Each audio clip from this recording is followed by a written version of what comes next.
dei aula no semestres anteriores, né, quando a gente tinha a turma passada, mas isso com certeza é uma qualidade de vocês.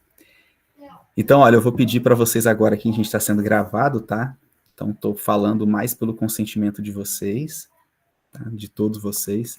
Então, a aula de hoje, pessoal, é para dar continuação à aula da semana passada, né, que foi presencial, e finalizar a parte de números cardinais. Não vou entrar, decidi não entrar nos números reais, tá? Para não ficar uma coisa muito conteúdo.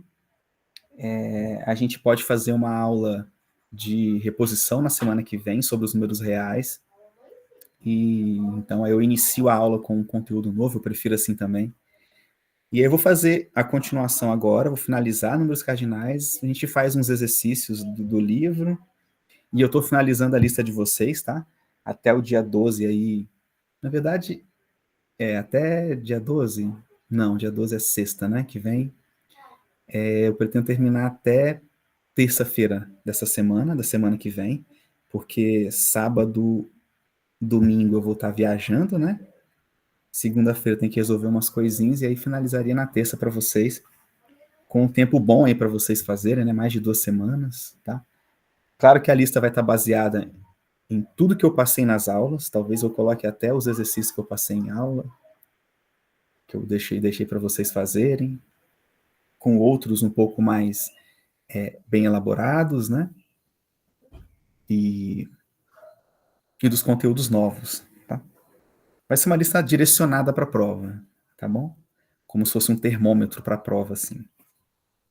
Bom, apesar de eu ter parado lá na aula anterior falando com vocês numa parte, eu decidi fazer aqui uma revisão, tá?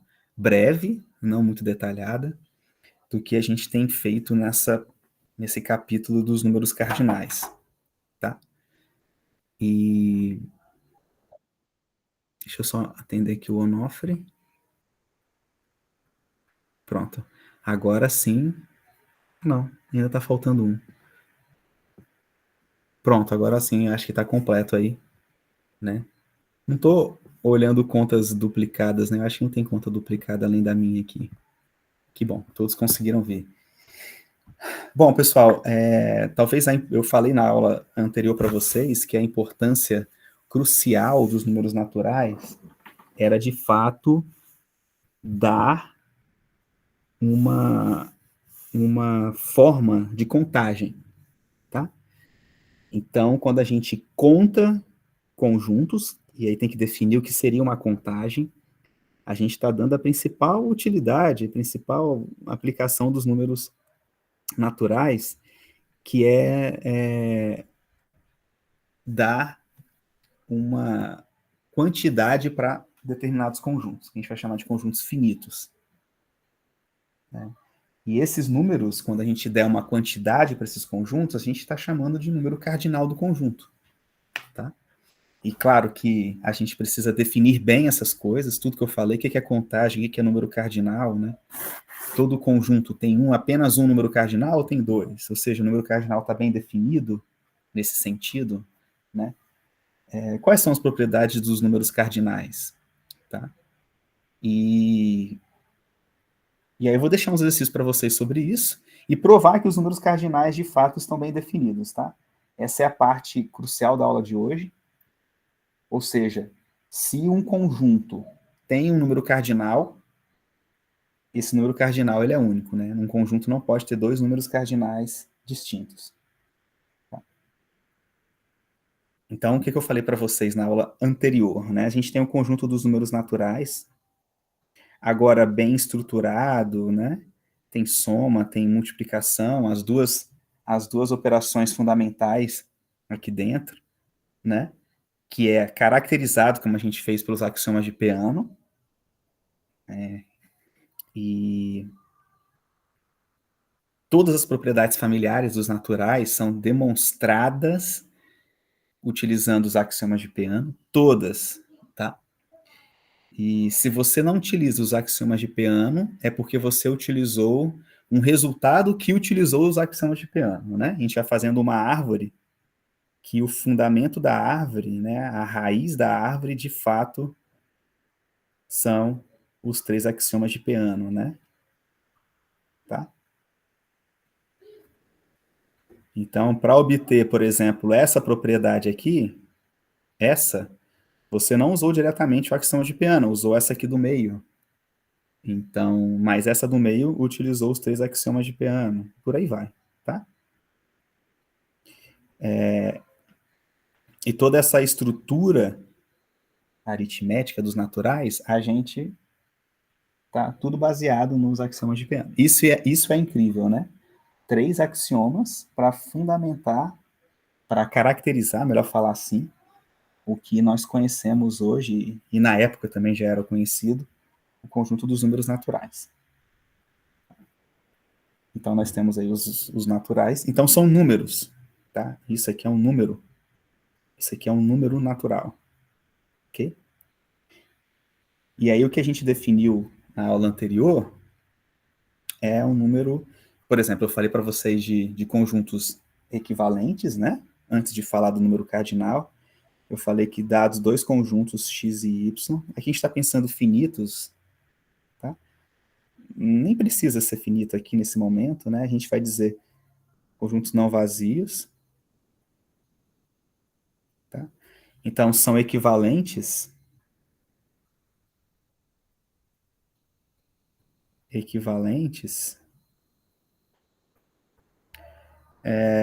C, né? E somente C, definição sempre é C e somente C. Existe f de x em y, tanto faz y em x, bijeção. Tá bom? A gente vai dizer que esses conjuntos são equivalentes. Tá? E aí eu falei também da definição do dicionário, né? Na verdade, assim, o livro fala, né? E eu só estou replicando o que o livro está falando para vocês. O livro fala a definição do que é número, é o conjunto dos conjuntos equivalentes, né? Mostrei para vocês que o dicionário fala exatamente isso. O que é bem grosseira a definição do ponto de vista matemático, né? Do rigor da coisa. E eu mostrei para vocês um paradoxo que se cria quando você define conjuntos dessa maneira, né? Falando coisas a respeito dos seus elementos. É um conjunto de conjuntos que satisfazem tais coisas, que seus elementos são conjuntos. Você começa a piorar a situação, né? Que é o paradoxo né, o conjunto que contém tudo. Ele contém a si mesmo, né? Como que um conjunto pode ser elemento dele mesmo, né? E aí cria um paradoxo, tá? Então, não está bem posta a definição de número lá, tá? Falei isso para vocês.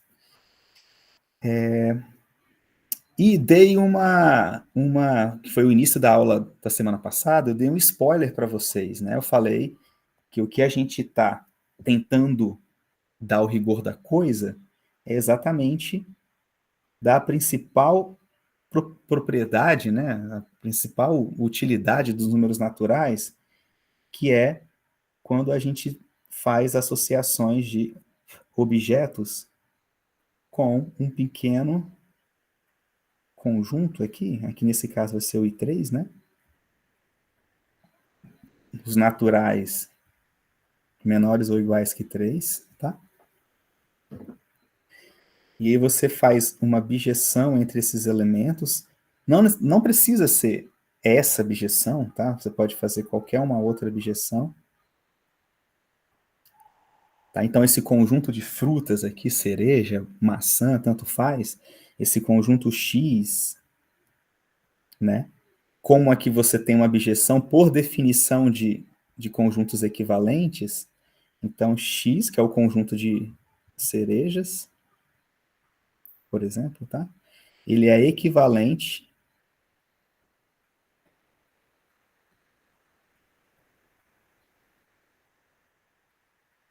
ao conjunto I3. formado por todos os naturais que são menores do que 3. Tá? Aí a questão super pertinente aqui é se existe uma outra abjeção desse conjunto num outro IN, por exemplo. Né? 1, 2 até N. Será que existe uma abjeção? Um outro N diferente de 3, né? Tá? Ou seja, uma vez que eu determino uma abjeção, será que essa abjeção, com esse N aqui, determina de forma única esse número? A gente vai ver que sim. Tá? E aí, como determina de forma única, eu posso dar nome a ele. Né? Ele se torna um número, nesse cenário, um número importante, a gente dá o nome de cardinalidade. Tá? O número cardinal do conjunto das cerejas. Tá? Então, você pode falar que tem 3 cerejas dentro desse conjunto, e aqui tem uma diferença crucial, né? Esse cara aqui sozinho, ele é um número natural. Esse cara, quando você tem uma unidade, né, dizendo aqui o que está sendo associado ao conjunto das cerejas, né, ele se torna um número cardinal. Tá? Que a gente vai definir precisamente agora no decorrer dessa aula. Só escrever aqui para vocês para dar um spoiler, né? Esse é um número cardinal do conjunto X. Tá? Então, quando tem um número cardinal, a gente vai definir, né? Se o número cardinal estiver bem definido, que eu vou mostrar para vocês agora que está, agora não, daqui a pouco, eu vou poder dizer, por estar bem definido, né, que X tem 3 elementos. Tá? Por quê? Porque o número cardinal do conjunto X vai ser 3. Né? Como o número cardinal é único, então X tem 3 elementos. Ok? E aí a gente deu uma forma de contá-los com os elementos de X. Né? Se o número cardinal for 12, a gente vai dizer X, o conjunto A tem 12 elementos. Se for 35, o conjunto B tem 35 elementos. Tá? E aí a gente está definindo precisamente o que é dizer que um conjunto tem tantos elementos. Tá? Não sei se vocês já pararam para pensar nisso, né? O que é dizer que, por exemplo, nessa sala tem 14 pessoas, 14 aparelhos conectados, né? Só olha aí, tem 14 aparelhos aqui conectados nesse link, tá? Então, se você juntar num conjunto os 14, todos os aparelhos, conjunto formado pelos aparelhos que estão conectados nesse link que eu mandei para vocês no WhatsApp, né? Qual é o número cardinal desse conjunto? Vai ser o 14, né? Então, a gente vai definir que, por definição, eu vou dizer que esse conjunto tem uma quantidade, né, igual a 14 elementos, uma contagem. Acabamos de definir o que é contagem, mas assim, precisamente eu vou colocar para vocês aqui agora, tá? E claro, quem quiser acompanhar, tá no livro, tudo isso que eu tô falando, não tem nem...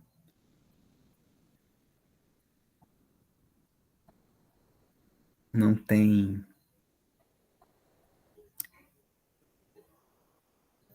Não tem segredo nenhum, tá na página 41. Tá?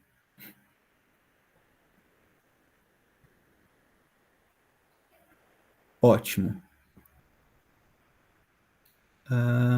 Tá, então vamos definir aqui precisamente alguns objetos importantes para essa discussão. Tá? Então a gente vai definimos o IN, né? Botar assim, para N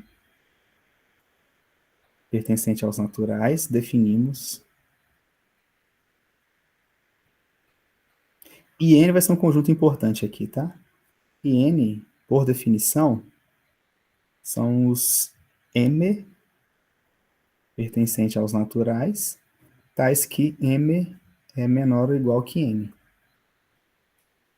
Um jeito mais simples de ver é do 1, 2 até o n, tá?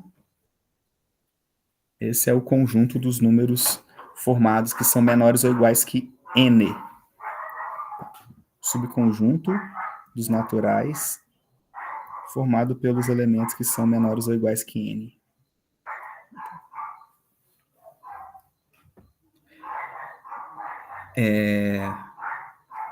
Definição de conjunto finito.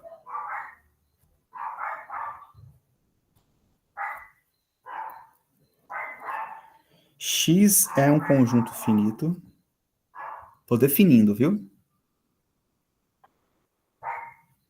O que é um conjunto ser finito? Não adianta falar que é o que a gente pensa no senso comum. Tá? Tem que definir precisamente o que é um conjunto que é dito ser finito. Um conjunto é dito ser finito se aquele continua aí que tem n elementos. Note que eu estou definindo ter n elementos, viu?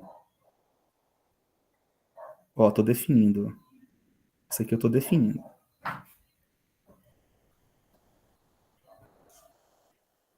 Quando se pode estabelecer uma correspondência bionívoca quando existe uma bijeção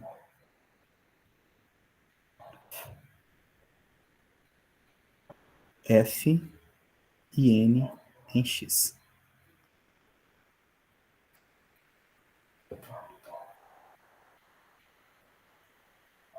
E aí aqui a gente define, nesse caso, n se chama n, estou definindo, é chamado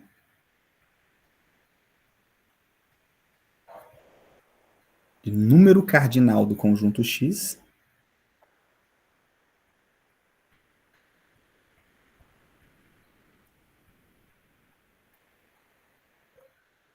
do conjunto x. Ó, n recebe o nome, tá? Número cardinal do conjunto x. Ou simplesmente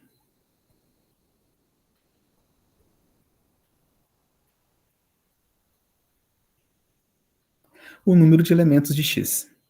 Pronto, defini.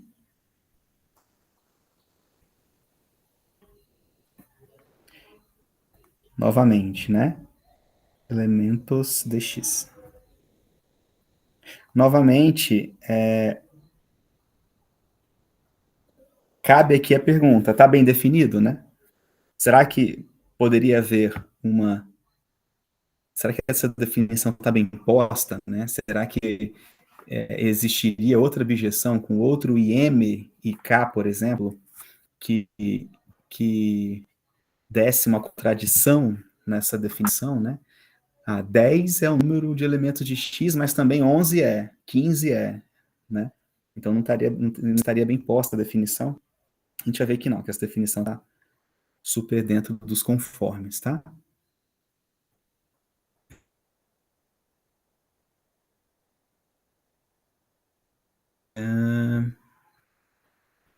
Aí tem outro nome aqui, né? Vou botar aqui que vale a pena. A função, a função f se chama contagem. Então, notem o que é contagem para matemática, viu? Ó, o que é contagem para matemática? É a função que faz a bijeção entre o conjunto x e o n, ok? Contagem dos elementos de x.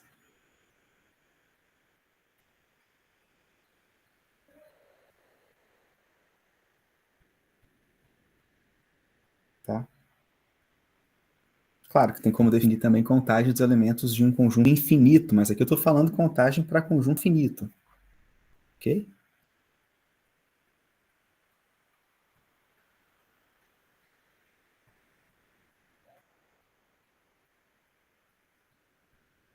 Observação.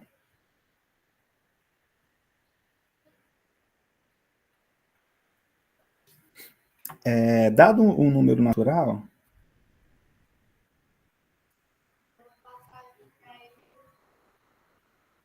Dado no número natural k, ele chama de n aí, né? Número natural, tá?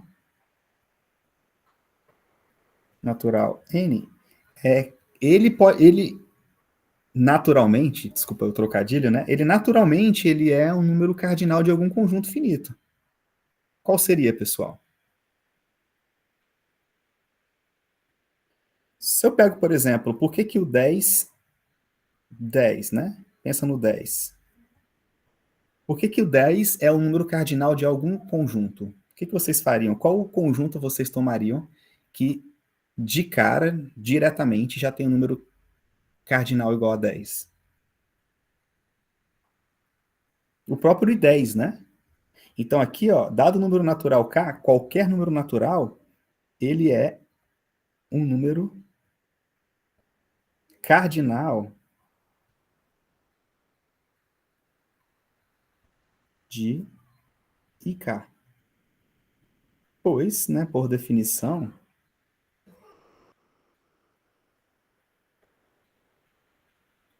G,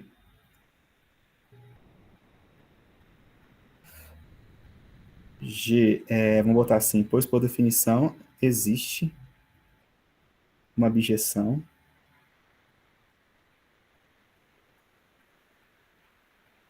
G de ik em ik, tá? Dada por, vou botar assim, objeção, aí eu vou botar entre parênteses, basta tomar quem, pessoal? A identidade, né?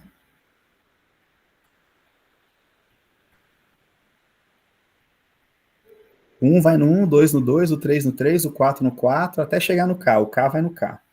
Essa função é uma objeção, óbvio, é injetiva e sobrejetiva, tá? Então, como existe uma objeção entre o IK e o conjunto que eu tomei aqui, que eu vou chamar de X, pode ser?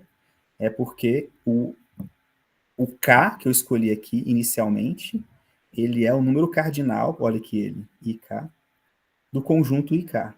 Naturalmente, tá? Naturalmente mesmo.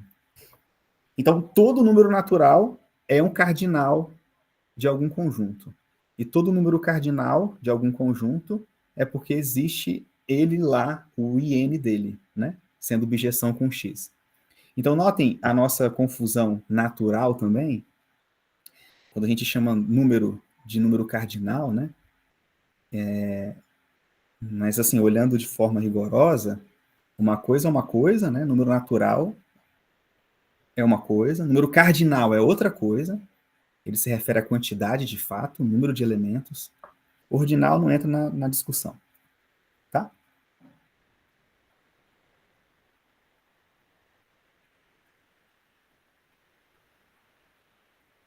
Aqui ele chama atenção também uma observação 2, observação 1 e observação 2, tá? O número cardinal do vazio,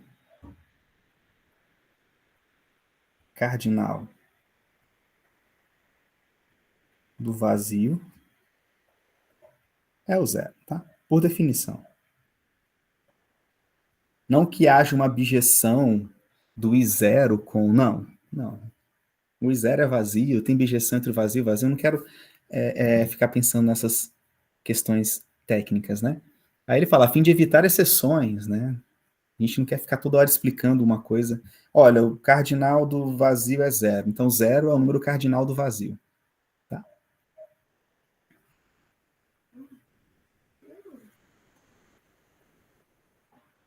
Bom, aí ele dá nome, né, ao número cardinal aqui, né? Ele faz assim, ó. Antes disso, né? Vamos dar alguns exemplos.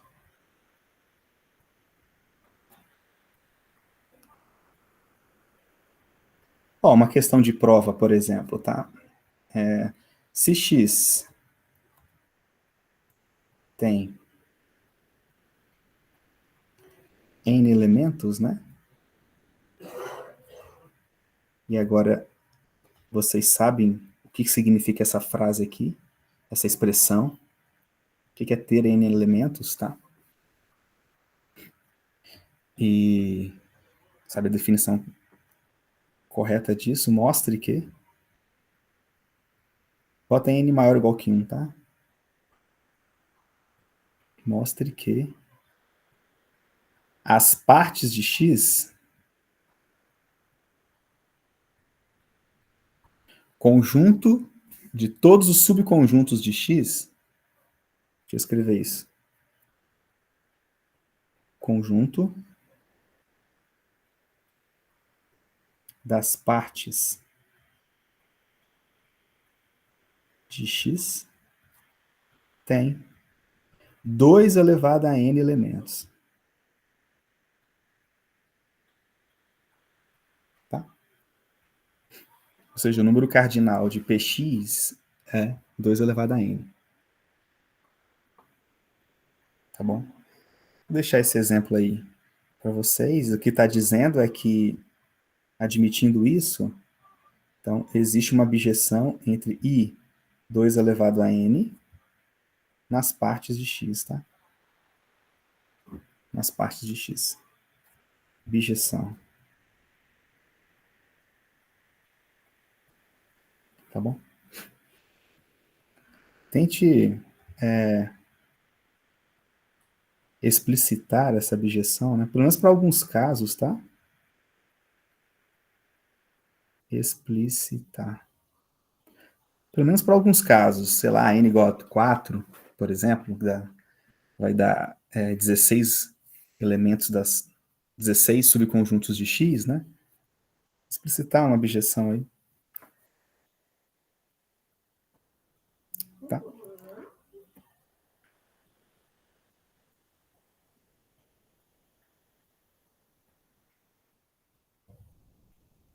Vou botar só esse exemplozinho para a gente continuar.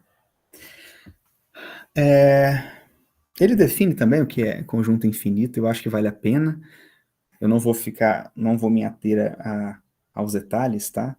Que um conjunto X, um conjunto X é dito infinito, e aí eu gosto dessa expressão, né? Quando ele não é finito.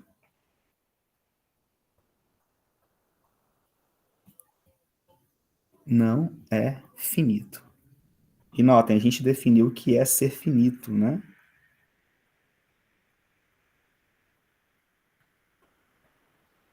Na matemática você precisa dar esses detalhes assim ricos, né? Esse rigor que você não precisa tá agarrado tanto ao português assim. Ah, infinito é o que não é finito por definição, né? Tá, aberto é o que não é fechado, né? Em topologia a gente vê a definição de conjunto aberto, que é uma definição, e fechado uma outra definição, né? A definição de fechado nega o fato dele ser aberto? Não, existem conjuntos que são abertos e fechados ao mesmo tempo, tá? Então, mesmo que a palavra traga um sentido no português de falso e verdadeiro, né, de negativa completa, isso tem que estar bem posto, tá? Existem conjuntos que são abertos e conjuntos que são fechados em topologia. Eu poderia definir uma noção de infinito aqui que não trouxesse necessariamente a negação do fato de ser finito. Claro que aqui eu vou dizer, ó, infinito é a negação de ser finito. É o que não é finito. Tá? Mas, por isso que eu preciso dizer, né? Ó, infinito quando ele não é finito. Eu poderia dizer assim, é infinito quando, sei lá, é um conjunto de números racionais e não é finito. Ou seja, definir infinito só quando for um conjunto de racionais. Poderia botar outras condições, né? Então, a gente não fica agarrado tanto às palavras no seu sentido no português. Claro que a gente tenta sempre trazer com que o bom senso poderia explicar, né? Mas aqui, infinito de fato é quando ele não é finito. E o que é ser finito? Ter essa abjeção aqui para algum n, para algum casinho aqui. Então, não ser finito é não ter abjeção. Então, isto é quando Não é possível, quando não for possível,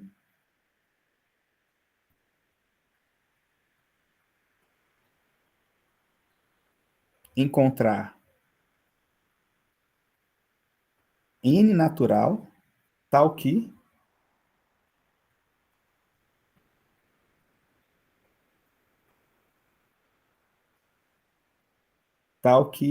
G, botar F, tal que exista F e N em X bijeção, tá? E aí tem um exemplo de um conjunto simples de que não é infinito, né? Que é o conjunto X dos naturais. É um conjunto que não é finito, perdão. Que ele é infinito. Agora, por que, que ele é infinito? Ele prova aí, né? A demonstração é simples, mas é um truque bem interessante que eu achei. É que se seja G uma função, tá? Ik até N. Qualquer K que você pegar natural. Qualquer número natural, tá? E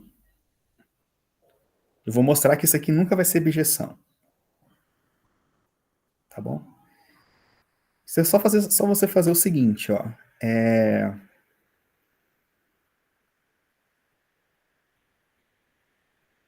Você define, você define um N, né? Tome N, o seguinte elemento, tá? Ó, você chama G de 1 mais G de 2 mais até o G de K, tá? Então você tem aqui 1, 2 até K, chegando em N, nos naturais. Aí aqui dentro de N tem o G de 1, deixa eu fazer maior aqui. Aqui dentro de N tem G de 1, G de 2, G de 3, G de K, tá bom? Então, pega esse elemento, soma esses elementos todos dos números naturais. Quando você somar esses elementos todos, os naturais, vocês vão ver que não importa que elemento você tome aqui, dado qualquer elemento que você tomar aqui, no IK, qualquer X aqui, tá? Qualquer um X, vale, o que que vale? Tá? Que o F dele, o G dele, na verdade, estou falando do F porque está no livro, o G de X, ele sempre vai ser menor do que o N. Por quê? Porque ele é um desses, ou é esse, ou é esse, ou é o 3, ou é o 4, é o 5, ou é o G de K. É um deles, né?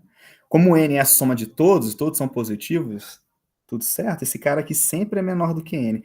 Ou seja, nunca vai ser N, não importa o X que você tome aqui. Portanto, essa função não é sobrejetiva, né? Então, você tem o que mostra que G não é sobrejetiva, não pode ser sobrejetiva. Muito menos bijeção.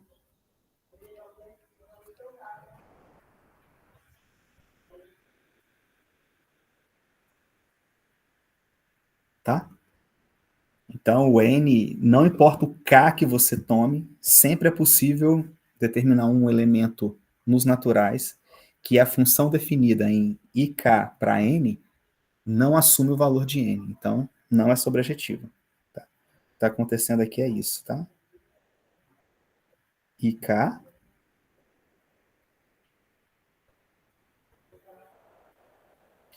e aqui o N, dos naturais. Aqui dentro é 1, 2, 3 pontinhos K, e aqui tem o G de 1, G de 2, G de K. Só que aqui tem um N que é a soma. Tá? O que está acontecendo é que esse cara aqui ele é levado exatamente nesse conjunto e faltando lá o de baixo. Claro, faltando infinitos outros. ok? Então, N é o primeiro conjunto aí que ele mostra que é infinito. E claro, aí o cartesiano N com N vai ser infinito, tá? Você pode unir outros elementos a N, vai ser infinito, por aí vai. Então aqui a gente vai dar um nome agora aos bois, tá? Então, o número cardinal de um conjunto X, o número, acho que eu defini isso para vocês, cardinal de um conjunto X,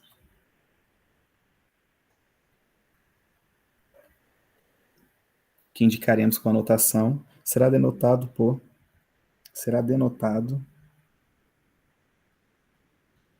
por, ó, nx. Alguns livros trazem cardinalidade x, hashtag x, tá? Eu já vi essas duas nomenclaturas aí. O livro usa N, tá bom? O livro ele traz essa nomenclatura aí. Por isso, e goza de algumas propriedades, das seguintes propriedades, né?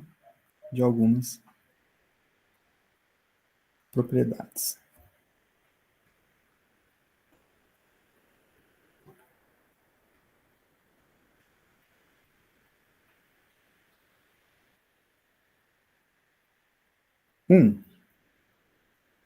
Eu não vou botar tudo, tá? O número de elementos de um conjunto finito é o mesmo. Isso aqui que eu quero provar para vocês. Deixa eu botar um teorema aqui.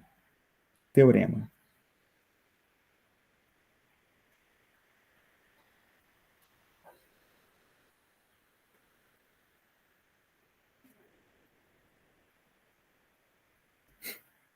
Se eu vou escrever o teorema de outra forma e vou usar esse teorema para provar essa propriedade, tá? Então, se A está contido em N, é não vazio. Vou botar assim.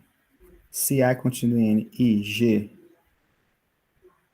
eu acho que eu boto F aqui, e F de N em A é uma bijeção.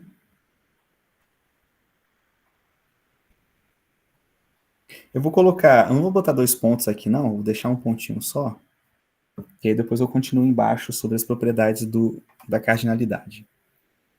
Então, se é uma bijeção, então, o que acontece? O que vocês já estão imaginando aí, né? A igual a N.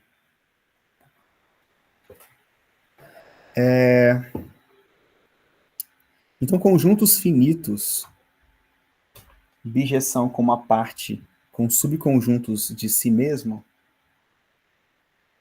é porque, na verdade, essa parte de si mesmo é o todo, tá bom? Conjuntos finitos têm essa característica, né? Não existe bijeção com uma parte própria de si mesmo.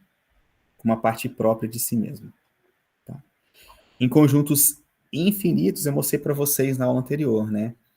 Por exemplo, uma parte própria dos naturais é o conjunto dos números pares.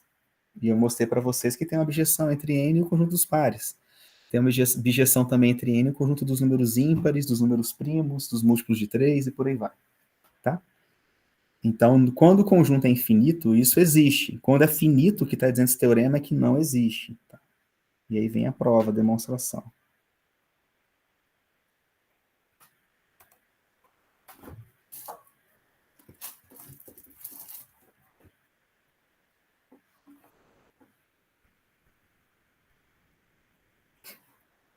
Só um pouquinho. A demonstração. Eu não sei se eu coloquei F mesmo. Botei F aqui. Eu escrevi aqui numa folha. Vou seguir os passos aqui para a gente andar um pouco mais rápido. Vou fazer com tópicos também, tá? A demonstração essencialmente, a demonstração inteira é indução pura, tá? Então, pura indução.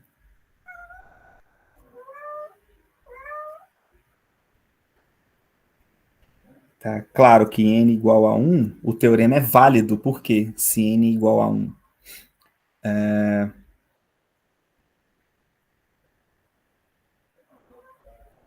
Você tem que o A contido no 1, né? Que é o I1 aqui, tá? E se você tem IF de I1 em A, bijeção.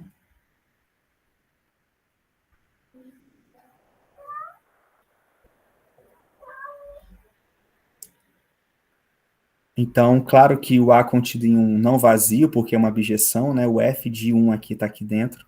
Então, só pode ser que o A seja, de fato, o 1. Tá? Tem um elemento lá e está aqui dentro desse elemento, desse conjunto que é unitário. Então, necessariamente o A é igual a 1. E o teorema é válido para o caso N igual a 1. Aí eu vou supor por indução. Tá? Ou seja, se eu quero provar para o caso n igual a 2, eu vou recorrer, por isso recorrência, eu vou recorrer ao caso anterior, que é n igual a 1. Tá? Eu utilizo o caso n igual a 1 para provar o caso n igual a 2. Se eu quero provar o caso n igual a 3, eu utilizo o caso n igual a 2, que já foi provado, e provo o caso n igual a 3. Então, agora eu vou usar a indução. O que é a indução? Eu suponho que n, que o teorema seja verdadeiro, é verdadeiro para n. Tá? E vamos mostrar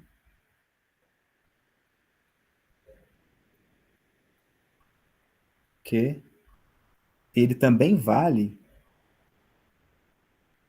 ele é verdadeiro para n mais 1, seu sucessor. Ok? Isso é a indução. Então, o teorema é válido para conjuntos com n elementos. Eu quero provar que, a partir disso, ele também é válido para n mais 1. Então, vamos lá, vamos colocar as hipóteses do teorema, né? A contido em IN mais 1 e F são as hipóteses, tá bom? F de IN mais 1 em A, bijeção. Eu preciso mostrar que o A é o IN mais 1, ok? Se eu provar que o A é o IN mais 1, então eu acabo, o teorema é válido, porque eu usei indução, né? Pessoal, indução é exatamente isso, tá? Se você prova para o 1, você empurra o 1 para o 2. Então o 2 é válido. Você prova, se o 2 é válido, você empurra a veracidade do 2 para o 3. Então o 3 é válido. A veracidade do 3 você empurra para o 4. O 4 é válido. Aí o 5 é válido, o 6 é válido. Então tem que valer para todos. Tá? Não pode deixar de valer para um N sequer. Ok? Então eu quero mostrar aqui que, ó, queremos mostrar, vamos mostrar, né? Vou afirmar aqui. Vamos mostrar que, de fato, o A é o IN mais 1. Tá? Então, o A, concluindo que A é IN mais 1, eu falo, olha, o teorema é válido para o N mais 1 também. Se vale para o N, vale para o N mais 1. Como vale para o 1, vale para todos. Indução. Axioma 3 de Peano. Bom? Bom, de fato, olha, a gente começa assim, pessoal. Vamos construir aqui um argumento. Ele é construtivo, um pouco com alguns detalhes, mas não é complicado o teorema, não. Tá? Apesar das coisas serem óbvias aqui, né? Então não tem muita dificuldade. Tá? Eu começo assim, ó. Seja, vou definir um elemento. A é o f do n mais 1. F não é bijeção? Aqui eu estou com IN mais 1. E aqui eu estou com o conjunto A. Tá? Eu tenho uma função que vem daqui aqui. Função f. Bijeção. Então aqui está 1, 2, 3 até o n mais 1. Aqui está o n, né? N mais 1. Então o n mais 1 é levado pela f em um elemento. Eu chamei esse elemento de A. Tá? Tá ali dentro do A, do Azão. Ok? Então, ó, esse cara aqui, ó, ele é um elemento pertencente a A. Tá lá no contradomínio da F. Chamei de Azinho. O que eu faço agora? Eu faço o seguinte, eu considero a restrição da F, eu vou chamar de G, F restrita ao conjunto IN. Eu vou chamar aqui de G, tá? Só para não... Só um pouquinho, pessoal, rapidinho. 1 minuto.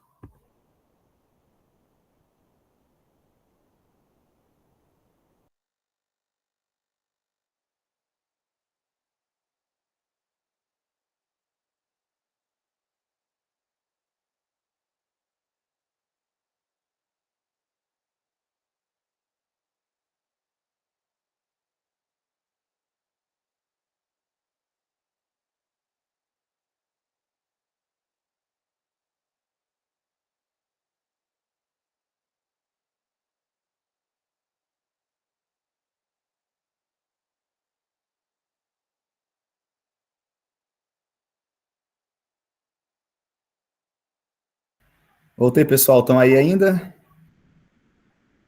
Alguém vivo? Estamos aqui. Show. Na área. Vamos aqui.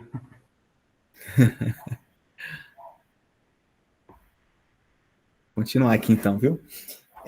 Eu faço a restrição, F restrita ao IN, tá? Porque vejam, eu tirei aqui, né, o N mais 1, esse carinha aqui, deixa eu botar de vermelho. Ele foi no A, tá? Como é bijeção, então sobrou aqui em cima, olha, o IN completo, tá? Que foi levado nesses outros elementos aqui. Tá bom? Que conjunto é esse? Esse conjunto é o A, exceto o Azinho, que eu tirei aqui embaixo, porque é bijeção. Tá? Ninguém daqui, ó, o 3 não pode ir no A. Por quê? Porque feriria a definição de bijeção. Então, não vai, ninguém vai. Quem foi no A foi o N mais 1. Pronto, eu tirei o A, esse conjunto aqui, então. A, exceto o Azinho, tem bijeção com o IN, que eu vou definir aqui agora. Ó, G é a definição, é a restrição, né, por definição, a restrição da F ao IN, é esse subconjunto aqui dentro. E ele vai até onde o contradomínio dele? Até o A, exceto esse primeiro conjuntinho aí. Ok? Tá bom? Isso aqui é bijeção. É bijeção. Claramente é bijeção. Por quê? Porque é uma restrição de uma bijeção e o contradomínio que eu selecionei é exatamente tirando o elemento que veio do que eu tirei lá no domínio. Então é bijeção. Aí eu tenho algumas alternativas agora sobre o elemento A, vejam. Primeira alternativa. Tá?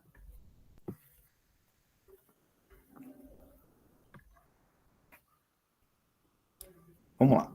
O A é igual ao N mais 1. Então, esse carinha aqui foi levado no N mais 1. É a primeira. Tá? Não vou deixar aqui, é só para explicar para vocês. Tá? Então, esse cara aqui é o N mais 1. Um minuto, pessoal.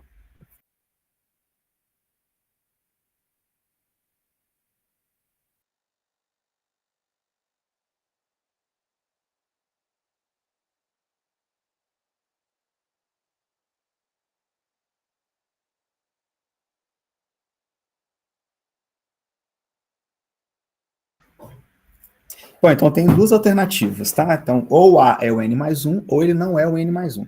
Quando o A for o N mais 1, a gente vai ver que vai acabar rápido. Vamos fazer esse caso aqui logo. Depois eu falo o que vai acontecer no outro. Olha só, quando o A for N mais 1, o que está acontecendo aqui, pessoal? Está acontecendo que é uma bijeção com o contradomínio aqui inteiramente contido no IN, vejam, né? Deixa eu botar, deixa dois pontos assim mesmo, vou botar de vermelho, tá? Note que o que está acontecendo, né? G é uma bijeção de N com A, exceto N mais 1, que eu estou supondo A igual a N mais 1, tá bom? Bijeção. Tá, então é uma bijeção. Se eu mostrar que esse cara está contido no IN, eu posso usar a hipótese de indução. Que para conjuntos com N elementos, o resultado é válido. Aí eu concluo. Mas o que acontece aqui? É bijeção com esse cara, exceto N mais 1, está contido no IN de fato. Porque vejam, o A está contido no. Ó, o A, por definição, está contido no. Aqui, ó. A gente começa por definição, por hipótese, está contido no N mais 1. Ok? E eu tirei do A o N mais 1. Tirei. O que sobra? Sobra, no máximo, os N elementos anteriores, do 1 até o N. Tá? Como sobram N elementos anteriores, no máximo, ele está contido no IN. Ok? E aí eu estou dentro, exatamente essa alternativa primeira aqui, me coloca dentro das condições da hipótese de indução. O que a hipótese fala? O teorema é válido quando você tem N aqui. Tá? Então, tem um conjunto atil que está contido no IN com G uma bijeção. Hipótese de indução. Isso implica na hipótese de indução. A, exceto o n mais 1, é igual a o IN. Claro que se eu passo o n mais 1, passar entre aspas, tá? Se você une dos dois lados n mais 1, você vai ver que o A é exatamente o IN mais 1, como a gente queria. E aqui, ok. A demonstração. Para esse caso. Agora vamos para o segundo caso, tá? É um pouco mais delicado, mas não tem nada de difícil. Ok? Quando o A não é o n mais 1. Aí a gente vai criar uma nova objeção. Só isso. Renomear as coisas. Tá bom? Então, quando o A não é o n mais 1, pessoal, quando o A não é o n mais 1, o que acontece nesse caso? Note que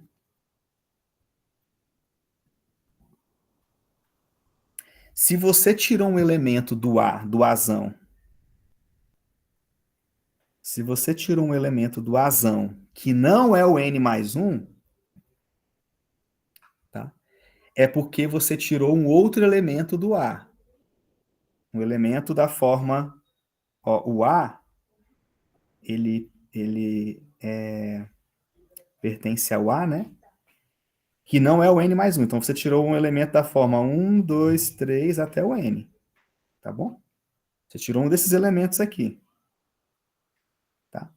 Como você tirou um desses elementos, necessariamente o n mais 1 está lá dentro, porque o A está dentro do n mais 1. Ok? Então, essa afirmação aqui, que o n mais 1 pertence a A exceto A, é ruim falar A, né? Porque Azão exceto Azinho, tá? É que você deixou lá dentro o n mais 1. Tá bom? E como você deixou lá dentro o n mais 1, a gente vai criar agora uma nova objeção. A gente vai definir o seguinte. Antes disso, né? Como o n mais 1 está lá dentro, note que n mais 1 está lá dentro, e como f do in mais 1 até o A é bijeção,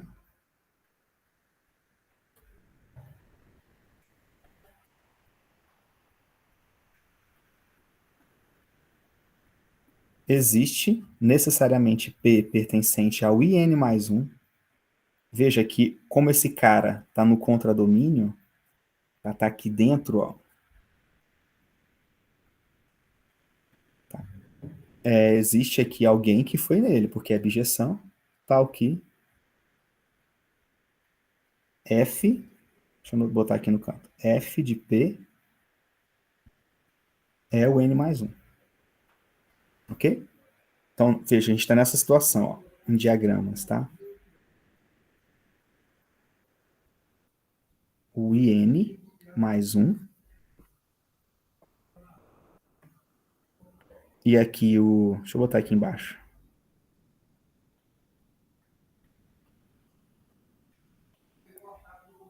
O IN mais 1 e aqui o A.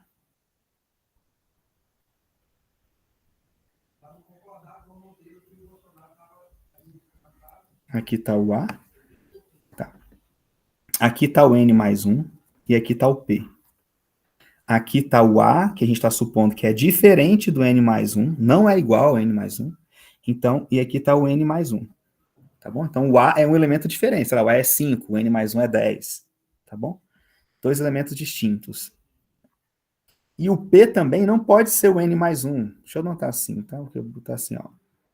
P é diferente do N mais 1. Por que o P é diferente do N mais 1? Porque o a definição dele, do Azinho, tá aqui em cima, ó, pessoal. Aqui, ó. Olha a definição do Azinho. Se o P fosse N mais 1 no lugar aqui, ó, seria P, né? Então, o F de P seria A. Só que o F de P é o N mais 1, que é diferente de A. Né? Então, o P também não é o N mais 1. Nem o A, nem o P. Aí eu vou criar uma nova objeção. Tá? Para a gente finalizar aqui. Que vem daqui até aqui. Vou chamar essa objeção de... para fazer referência a F, né? Vou chamar de F2. Tá? Ó, nesses conjuntos, nesses elementos aqui de cima, que são diferentes desses dois aqui de baixo, eu vou levar neles mesmos, tá? Perdão, eu vou repetir a F neles. Aqui a F que vai mandar. F, F. A F é definida assim. Nesse conjunto aqui que eu estou pintando, assume a F. Agora, nesses dois elementos aqui de baixo, eu vou fazer cruzado. Ó. Veja que o F de P, ele vai para o N mais 1, pela F. Se eu definisse assim, ó, isso aqui é a F, ok? Agora eu vou cruzar. Esse cara aqui vai nesse, e esse cara vai nesse. Ou seja, essa função só difere da F em 2 pontos, N mais 1 e P. Eu inverto, tá bom? F til de x é a própria f de x para todo x diferente de n mais 1 e diferente de p. F til de p eu vou definir como sendo n mais 1, perdão, sendo a, né? Cruzei. E f til de n mais 1 como sendo n mais 1. Cruzei, tá bom? Sobre essa nova função, f til é claramente bijeção. Por que ela é bijeção? Vocês façam aí os detalhes, tá? Porque a f é bijeção e aqui eu não repeti esses dois valores. Só isso. Uma bijeção, tá? Então, f til é bijeção e a gente faz a mesma coisa que a gente fez antes, pessoal. Aqui a gente agora f til restrita a n você define como sendo uma g til, que sai do IN e vai para o A, agora exceto o N mais 1. A gente cai no mesmo caso. Então, esse cara aqui, ele é o cara que veio do N mais 1. Eu tiro, então, o N mais 1. Sobra, então, exatamente o IN aqui. E, deixa eu apagar aqui. Quando eu tiro o N mais 1 desse lado esquerdo, tiro o N mais 1 desse lado direito. Tá? Então, o A, exceto o N mais 1, fica bem definido que vai estar contido no IN. Tá? É bijeção com A, exceto N mais 1, contínuo no primeiro, no domínio ali. Tá? E aí acabou, é só usar por indução. Finalizamos, tá? Mesma coisa. Que A vai estar contido nesse. Então, eles são iguais, passo N mais 1 para cá, o A é igual ao IN mais 1. Tudo bem? O que está dizendo aqui, pessoal? Só para a gente finalizar, eu vou deixar os exercícios para vocês fazerem. A gente pode fazer também na aula que vem, sem problema. Tá? Só para nos colocarmos aqui. O que está acontecendo aqui? Ó, o teorema acima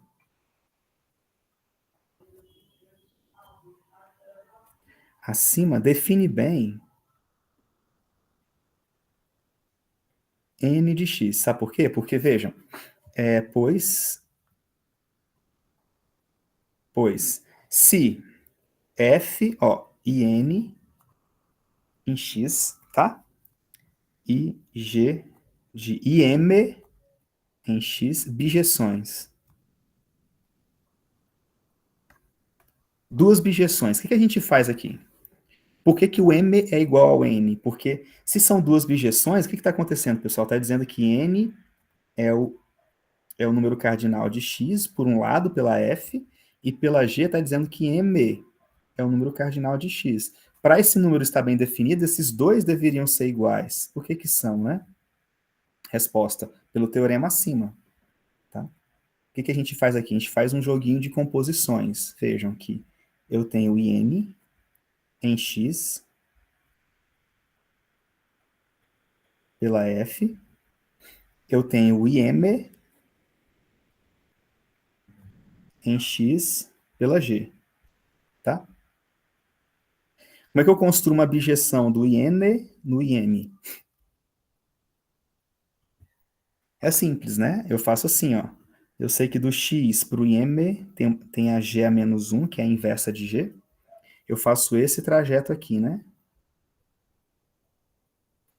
É só você considerar a h a função que sai do IN pro IM, definida como h, ela é você aplica f, tá? Perdão, você aplica g menos 1, que é a que finaliza, da f. Aplica f primeiro, vem para cá. Depois você aplica g menos 1 para chegar no IM. Tá? Então, h de x é g a menos 1 do f de x. Eu não falei de função inversa, não falei de função composta, mas vocês sabem o que esses conceitos são. Tá? A gente pode falar isso um pouco melhor lá em números reais. Tá? O que eu quero dizer é que h é bijeção. H de IN, se f é bijeção e g é bijeção, h também é bijeção, tá? Porque composição de bijeções é bijeção. Esse é um resultado. Vou deixar vocês provarem, tá? Prove. Pode cair na prova, né?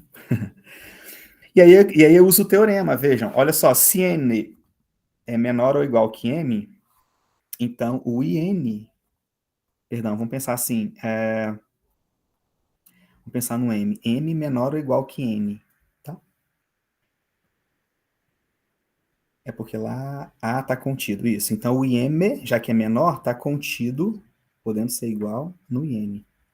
Então notem, esse aqui vai ser o A, tá? Então o A está contido no seu domínio. Como é bijeção, pelo teorema anterior,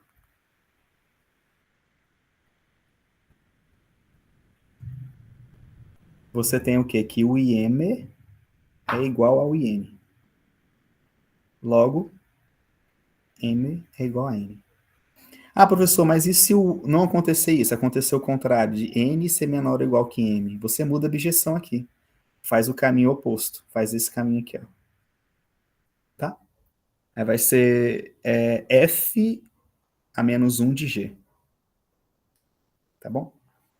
Aí é só fazer e, claro, vai dar a mesma coisa. Isso mostra a boa definição do número cardinal. Tá bom, pessoal? Aí, olha só, eu dei uma olhada nos exercícios. Um de vocês pediu para eu fazer o primeiro. Eu vou deixar aqui para vocês fazerem, né? Prove que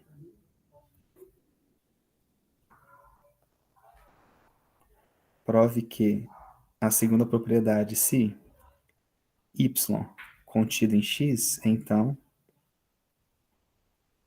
ny é menor ou igual que nx. Finitos, tá? Tudo finito, finitos.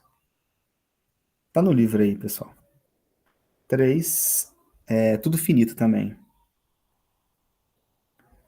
X e y finitos implica x união y finito e n.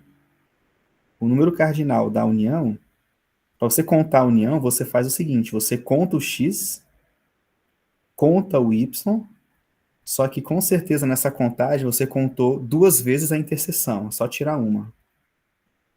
Tá? Legal para ficar brincando com esses conceitos aí, tá bom? Talvez a mais interessante seja a quarta. Tá? Tudo finito, viu? Não vou ficar repetindo isso. Tudo finito. Se o número cardinal de y, de x, for maior que o número cardinal de y, então não existe f de x em y injetiva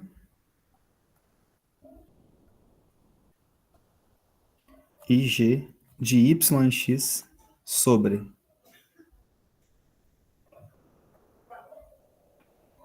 Tá? Não tem como fazer essas. Tem as demonstrações. Esse aqui é a última, pessoal, é a mais interessante, que é eu fazer alguns exemplos. Princípio da casa. Já vi várias dissertações do Prof. Mate dos pombos. Ou das gavetas, tá? Princípio das gavetas de Dirichlet, por exemplo. Já vi várias não, né? Umas 2 dissertações sobre esse princípio aí, dissertações do Prof. Mate. Tá. Pessoal, é isso. Eu não vou fazer as questões para não ficar enfadonho, e eu deixo para fazer na próxima aula. A gente faz 2 exercícios aí da lista, tenta fazer uns desses aí também, tá? E aí a gente inicia na próxima aula, a gente vai marcar no WhatsApp uma aula de reposição. Fechou? Alguém tem alguma dúvida? Finalizando a lista, eu mando para vocês, independente do dia. Tá bom, pessoal? Então eu vou deixar aqui. Tranquilo, professor. Valeu, pessoal. Aí, obrigado pela atenção de vocês. Eu vou parar aqui a gravação, tá? Vou parar a gravação. E aí o link eu mando para vocês no via WhatsApp.